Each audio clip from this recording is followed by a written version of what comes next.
Hello guys, I'm Eduard Trymbovetskiy and this is Negotiation in a Minute. During times of economic instability and COVID-19, negotiations get tougher. It means that you should not reduce your negotiating power by making mistakes. Now is not the time. That's why I would like to tell you about common negotiating mistakes that people make. Despite their good intentions not to do that, mistakes like these happen over and over. And let's get started to analyze these negotiating mistakes.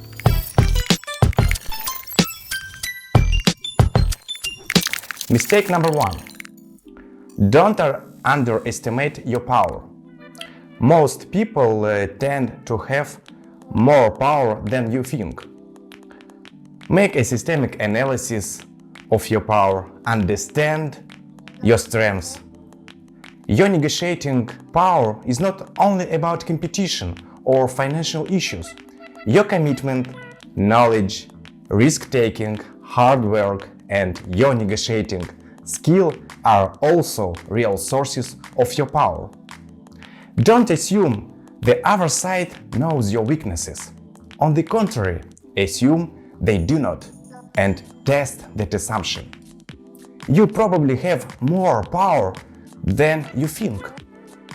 How to avoid this mistake? Quite simple. Let me tell you an example from my professional experience.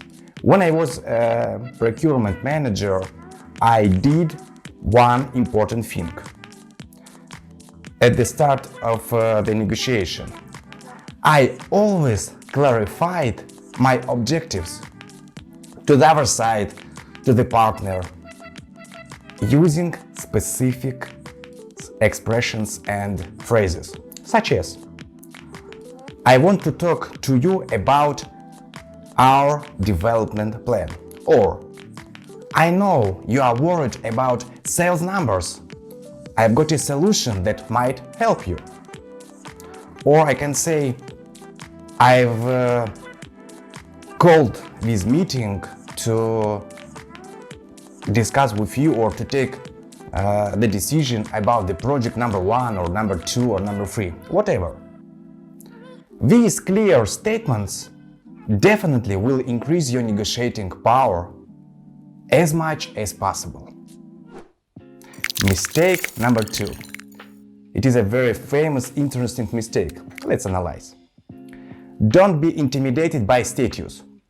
We all become so accustomed to showing deference to titles and positions that we carry these attitudes into the negotiation. But remember, some people are incompetent, some experts are superficial, some specialists may be excellent in their field but without skill in other areas.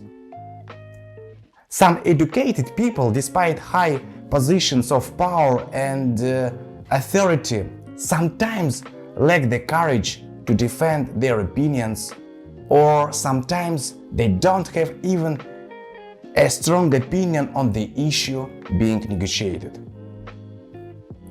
How to avoid this mistake? It's easy. For example, I do one thing, once again I will repeat. We have to respect ourselves initially and then the other side. Self-respect means understanding your own needs and working to meet them. Respecting the other side means remembering their own needs. So this approach always helps me eliminate my fear of status. So respect yourself initially. Mistake number 3. This mistake is related to concessions. Most negotiations require some concessions making. That's why don't set your initial demands too close to your final objective. Don't be shy about asking for everything you might want. Many times your demands are too modest or too easy to achieve. The other side may not know what they want or may have a set of values quite different from your own. Remember never to give a concession without obtaining something in return. Don't give concessions away free, or at least you have to provoke discussion with the other party about what they are getting. Why? A concession granted too easily does not contribute to the other side's satisfaction as much as one that they struggle to obtain. How to avoid this mistake? Quite simple. You have to learn by heart one important thing. I will give you something if you give me something in return. Once again, please. I will give you something if you give me something in return. Just remember this. And the final mistake number 4, is related to the first offer you can get.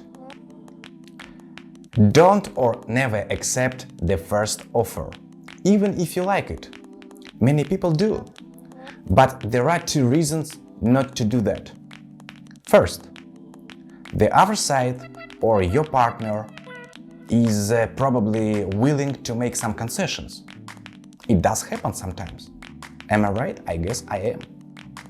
Second, if you do accept the first offer, there is a big chance the other side will feel that their first offer was foolish and they should have asked for more.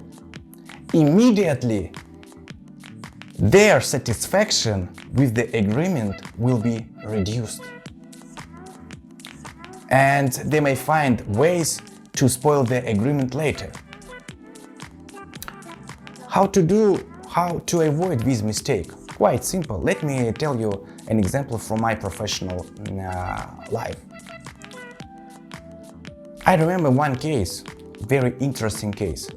When I was a procurement manager, I negotiated with one supplier and I wanted to change payment terms from prepayment to postpayment. It's a very, it seems to me, simple question, but in any case I negotiated. I wanted, or the ideal situation for me was to obtain 60 net days. The first offer of my partner was 25 net days. And I was thinking, oh, it's good deal, I will accept. And I accepted this first offer. And it was my great mistake. Why? I found out later that my partner was able to make 45 days for all key customers. And I was a key customer for that supplier. And then I spent 2 months to correct my desirable payment terms. It took time, yes, it took time. But it was my fault, not the fault of my partner. So, in any case, the negotiator who takes the first offer too fast makes a mistake. In conclusion, I would like to tell you one thing.